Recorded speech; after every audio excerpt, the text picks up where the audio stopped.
Johnny Angel, Planet Sonst, Boy Loves Boy, written by John Williams and read to you by John Williams. Johnny Angel, copyright D.J. Williams, 2008. I never thought of myself as a child of adversity, the last of an old generation or the beginning of a new one.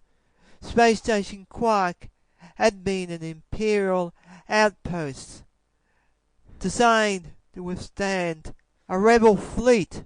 Don't know if they had me in mind, but it did not stop me.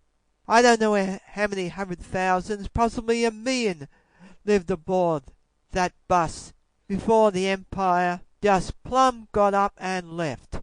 In short, it disintegrated into different federations. Why? The reasons were I'll put it this way, they were complex and many. It was like too many cooks spoiled the broth, and the broth in this case was a planetary empire. The good thing was, not a single shot fired as far as I know. Everyone agreed to go the other way, another way, mainly because I think so many separate parts who wanted to break away were as equally as powerful as the center, and everyone knew a war would benefit no one and hurt most. More than that, if the main powers had a Barney and decided to slug it out, the only winners would be the weedy guys on the fringe, and no one wanted that. Nevertheless, I was a souvenir. The last Imperial, a baby.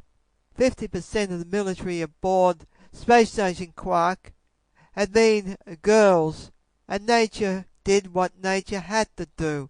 Only this time, nature, as far as I was concerned, looked the other way. Not even the Indians, not even the wolves, no one. I'm being romantic, of course. I was never abandoned.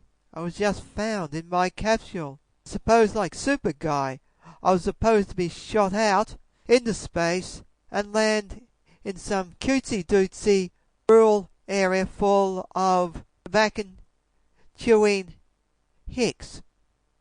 Fortunately, that did not take place, and I never did learn how to spit from any distance into a bucket. I had been adopted by a good family. I had an older stepsister, and I had nothing to really complain about. My life had to be, well, it was perfect as far as I knew. If anyone had a better one, don't keep it a secret. I wanted to compare. Problems, of course, started at something called adolescence. I ceased to become my step-parents' kid and became a hunter. Girls. As the song went, girls, girls, girls, searching for the good time. I think a twist in the argument caught me off guard and showed me who I really was. It wasn't girls, girls, girls searching for the good time. It was boys, boys, boys searching for the good time. In this case, in my case, as of late, boys. Which brings me to my present predicament. Robbie, my chosen. Well, at least I thought he was. Someone I met in the change room of the pool room. I mean the swimming pool. Seem to have rooms on my mind as of late. Where else could a 12-year-old discover life? Discover girls and discover there were more than girls than some of us. And I was part of the sum. Robbie came late in the piece. For 2 years I had fantasized about girls. I did more than fantasize about them. I let them fantasize about me. I was in the pool with them and almost let them have their evil way with me.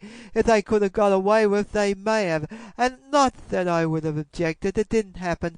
A lot of other things did, like grabbing on my swimming shorts, pulling it up, exposing most of my bottom. I made a mistake once of doing so to a girl. Nothing wrong with that, of course, except she had company, and I was outnumbered. I was lucky to get get away with my life. Of course, I'm exaggerating a little. There was one girl. I thought, well, she touched me Sample complete. Ready to continue?